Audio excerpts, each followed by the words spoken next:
Welcome. You've landed in the middle of the series of revenue science questions asked and answered in 60 seconds. Today's question is revenue culture a short-term thing or a long-term thing?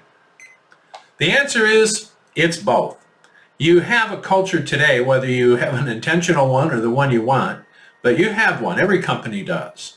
If you have built it intentionally, you started with a purpose so that the people that come to work for you share the purpose.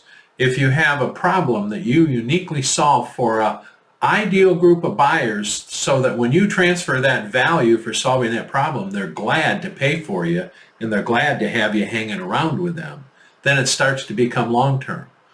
When you've built your culture on that brand promise, that purpose you have, and that problem you solve, the clients, the ideal buyers that are compelled to do business with you are not just compelled because you solve today's problems, but because they see that you're that partner that they need for the long term.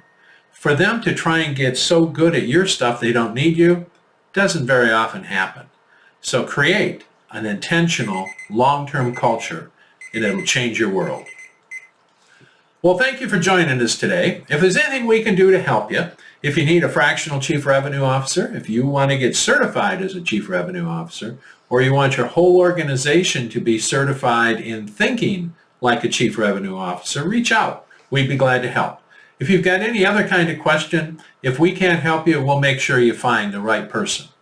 So no matter what, I hope to see you at the next Questions Asked and Answered in 60 Seconds. Thanks for joining us today.